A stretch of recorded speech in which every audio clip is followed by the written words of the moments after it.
आतुर रहमान गोसोखां फुटबल बादायलायनायाव दतमा आन्चलिक स्पर्ट्स FC 11आ देरहासार बान्थाखौ मोननो हायो। क'क्राझार जिल्लानि फकिराग्राम कालचार DK क्लाबनि बानजायनायाव जानाय आतुर रहमान गोसोखां फुटबल बादायलायनायनि जोबथा एबा फाइनाल गेलेनाया दतमा आन्चलिक स्पर्ट्स FC 11 आरो क'क्राझार बारहुंखा क्लाबनि गेजेराव जायो। थि समाव क'क्राझार बारहुंखा क्लाबा 1 गल सोदोंमोनब्लाबो दतमा आन्चलिक स्पर्ट्स FC 11आ 2 गल सोनानै देरहासार जानो हायो। देरहासार बान्था महरै नोगोद 31,000 रांजों लोगोसे ट्रफी आरो रानार्स आप हानजानोबो ट्रफीजों लोगोसे नोगोद 21,000 रां बान्था होनाय जायो। मख'जाथावदि जोबथा एबा फाइनाल खेलाखौ MLA लरेन्स सिस्लारिया बेखेवना होनाय हाबाफारियाव आमसुनि आफादगिरि रेजाउल करिम सरकार, क'क्राझार जिल्ला SSA नि मावख'गिरि जाहांगीर हुसैन, DK क्लाबनि बोसोनगिरि मकबुल हुसैन, फोरोंगिरि आनवारुल इस्लाम, आजिजुर रहमान, कृष्ण चन्द्र नाथमोनजों लोगोसे गोबां मेलेमजिबि सुबुंफोरा बाहागो लादोंमोन। बिटिआरर सन्मानीय चिफ प्रमोद बर' डाঙৰীয়াৰ নেতৃত্বত যি গভৰ্ণমেণ্ট চলি আছে, এই গভৰ্ণমেণ্টে ফুটবলক অধিক অগ্ৰাধিকাৰ দিছে, যাৰ কাৰণে আপোনালোকে যোৱা বছৰৰ পৰা দেখিলে যে 6 শিডিউল প্ৰিমিয়াৰ লীগ এটা হৈ গ'ল। ইয়াৰ পিছত ইয়াত সুব্ৰত কাপ আহিলে, ইয়াৰ পিছত ডুৰাণ্ড কাপ আহিলে, আকৌ 2 মাহ আগত সুব্ৰত কাপ এটা হৈ গ'ল। এনেকুৱা ধৰণৰ বহুত মানে ফুটবলটো লৈ পেলাই নেশ্যনেল লেভেলৰ বহু কেইটা ইয়াত মানে ফুটবল মেটচবিলাক হৈ গ'ল, অনুষ্ঠিত কৰিবলৈ সুবিধা পাইছে। বিটিআৰ চৰকাৰৰ ফালৰ পৰা 2টা একাডেমি খুলিবলৈ সিদ্ধান্ত লোৱা হৈছে, কোকৰাঝাৰৰ ল'ৰাবিলাকৰ কাৰণে আৰু বাক্সাত মছলপুৰত ছোৱালীবিলাকৰ কাৰণে ফুটবল একাডেমি খোলা হ'ব। আৰু চুক্তিবদ্ধ কৰা হৈছে বিটিআৰ চৰকাৰ আৰু জন আব্ৰাহামৰ নৰ্থ ইষ্ট ইউনাইটেড FCৰ লগত এটা বুজা পৰা হৈছে। 4টা জিলাত কোচিং কেম্প কৰা হ'ব, নৰ্থ ইষ্ট ইউনাইটেড FCয়ে ইয়াত ভূমিকা ল'ব। গতিকে আমাৰ বিটিআৰ যি চৰকাৰ, এই চৰকাৰে যথেষ্ট ফুটবলক অগ্ৰাধিকাৰ দি পেলাই বিভিন্ন ধৰণৰ আঁচনি লৈ আছে। এনেকুৱা প্ৰেক্ষাপটত আজি DK ক্লাবকৈ আদি কৰি আমাৰ কোকৰাঝাৰ, চিৰাং, বাক্সা, ওদালগুৰিত বিভিন্ন ধৰণৰ খেলৰ প্ৰতিযোগিতা হৈ আছে। ষ্টেট লেভেলৰ, নেশ্যনেল লেভেলৰ খেলবিলাক ইয়াত আমি দেখিবলৈ পাইছোঁ। এটা ভাল ষ্টেণ্ডাৰ্ডত আজি ইয়াত DK ক্লাবে এটা ফুটবল মেটচ পাতিছে, যিটো আজি চূড়ান্ত খেল। তেওঁলোকক মই ধন্যবাদ জ্ঞাপন কৰিছোঁ আয়োজকসকলক, যে আমাৰ ইয়াত বহুত তেনেকুৱা আয়োজক ওলাব লাগিব, ফুটবলৰ অৰ্গেনাইজাৰ ওলাব লাগিব। নিশ্চয় আমি ষ্টেট লেভেল, নেশ্যনেল লেভেলত প্ৰতিযোগিতা কৰিব পৰাকৈ আমাৰ প্লেয়াৰবিলাক ওলাব। ইতিমধ্যে সমগ্ৰ ভাৰতবৰ্ষই গম পাইছে কোকৰাঝাৰটো ফুটবলৰ এটা ঠাই বুলি গম পাইছে। নেশ্যনেল ফুটবল ফেডাৰেশ্যনৰ সভাপতি ডাঙৰীয়াই ইয়াত আহি দেখি গ'ল আৰু স্বীকৃতি দিলে, আৰু ইয়াৰ পিছত নেশ্যনেল লেভেলত অংশগ্ৰহণ কৰিবৰ কাৰণে সুবিধা প্ৰদান কৰি গৈছে। ইয়াত যোৱা বছৰতো চেন্নাই FC, তেনেকুৱা কেৰালা FCকে আদি কৰি বিভিন্ন মানে ভাল ভাল ভাৰতৰ যিবিলাক ফুটবল ফেডাৰেশ্যন তেওঁবিলাকে আহিছিলে, ক্লাববিলাক আহিছিলে, আৰু কোকৰাঝাৰত তেওঁলোকে ট্ৰায়েল কেম্প কৰি পেলাই প্লেয়াৰবিলাকক বাছনি কৰি লৈ গৈছিলে। আপোনালোকে জানে যে হলিচৰণ নাৰ্জাৰী কোকৰাঝাৰৰ হয়, যিয়ে এতিয়া জিলিকি উঠি আছে। আৰু কোকৰাঝাৰৰে এতিয়া আমাৰ ভাৰতৰ যিটো মহিলা যি ফুটবল, মহিলা ফুটবলৰ কেপ্টেইন আমাৰ কোকৰাঝাৰৰ পৰাই এতিয়া মানে কেপ্টেইনশ্বিপটো লৈ পেলাই চলাই আছে। এনেকুৱা ক্ষেত্ৰত কোকৰাঝাৰটো ফুটবলৰ যে এটা ঠাই, এইটো সমগ্ৰ ভাৰতবৰ্ষই জানিছে। গতিকে আমাৰ গাঁৱে ভূঞে ফুটবলৰ এটা বাতাবৰণ আছে। আমি সঠিক ৰূপত যদি আমাৰ ভালকৈ অৰ্গেনাইজাৰবিলাক যদি ওলায়, তেতিয়া নিশ্চয় আমি বহু ওপৰত আমি যাব পাৰিম। চাওক, নতুন খেলুৱৈসকলক লৈ পেলাই অসম চৰকাৰ আৰু বিটিআৰ চৰকাৰে বিভিন্ন ধৰণৰ আঁচনি লৈছে, যাৰ কাৰণে অসম চৰকাৰেও এতিয়া খেল মহাৰণ পাতি আছে। গাঁৱৰ অঞ্চলৰ পৰা যাতে ভাল ভাল খেলুৱৈসকলক বাছনি কৰি পেলাই ষ্টেট লেভেললৈকে লৈ যাব পাৰে, তাৰ কাৰণে খেল মহাৰণৰ ইয়াত আয়োজন কৰা হৈছে। বিটিআৰ চৰকাৰে অনুৰূপ বিভিন্ন স্থানত এতিয়া কোচিং কেম্প কৰিছে, যাতে খেলুৱৈসকলক আমি ভালদৰে প্ৰমোট কৰিব পাৰোঁ। চাওক, আজি আমি DK ক্লাবৰ তৰফৰ পৰা আতৰ ৰহমান মেমোৰিয়াল টুৰ্ণামেণ্টটো ছিজন 3 পাতিছিলোঁ। আমি 2018 পৰা ষ্টাৰ্ট কৰি 2023 আমি ছিজন 3 পালোঁ। সমূহ ৰাইজৰ, এইখন অঞ্চলৰ ৰাইজৰ সমূহ ডেকা গাভৰু সকলোৰে এটা নেতৃত্ব লৈ আমি এই DK ক্লাবখন বনাইছিলোঁ।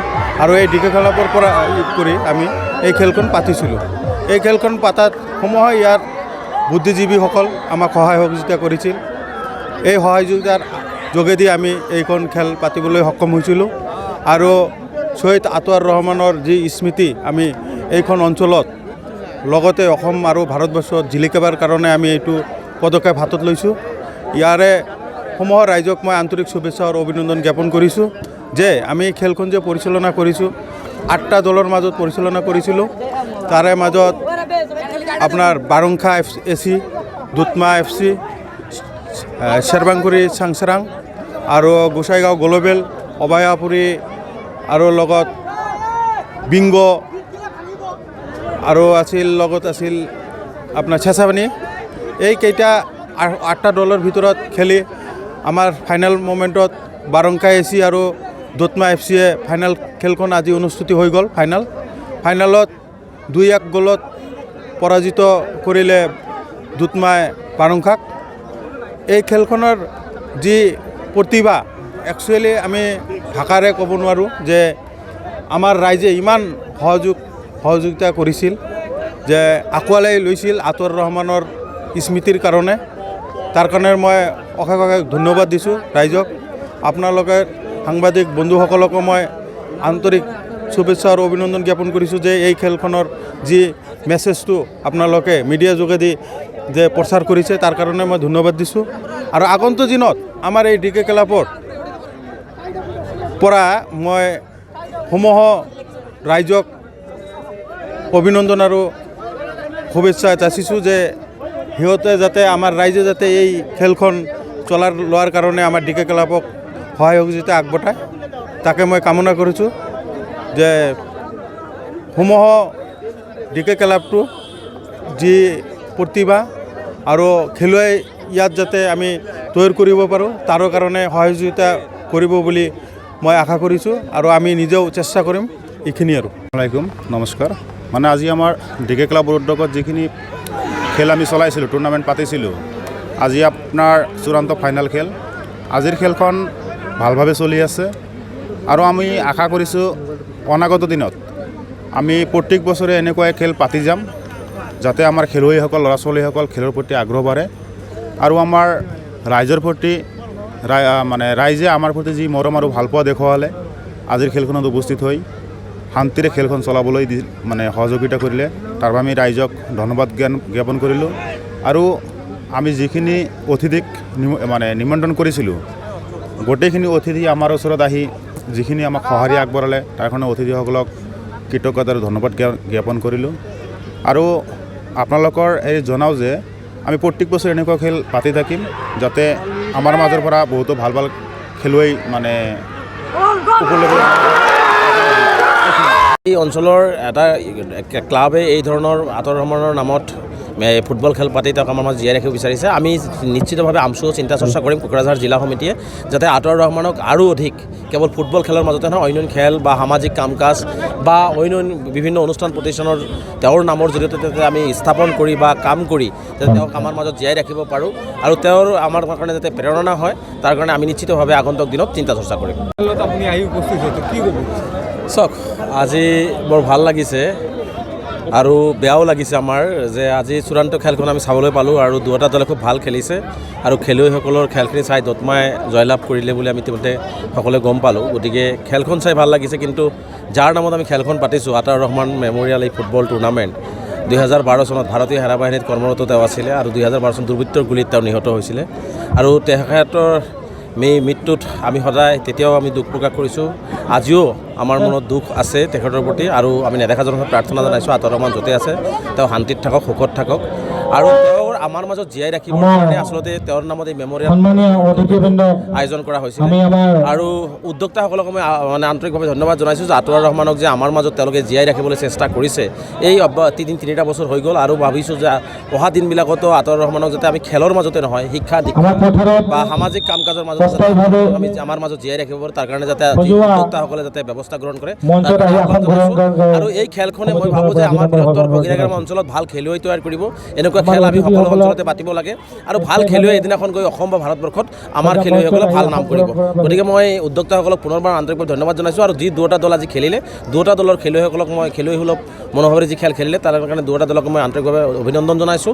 খেলত হাৰ জিকা থাকেই, গতিকে এই ক্ষেত্ৰত আৰু মই আশা কৰিম যে এই খেলুৱৈ দল দুটিৰ পৰা যাতে আমাৰ ভাৰতবৰ্ষত প্ৰতিনিধিত্ব কৰিব পাৰে তাৰ কাৰণে আমি আশা কৰিছোঁ। মই প্ৰথমে ডিকে ক্লাবক ধন্যবাদ জনাইছোঁ।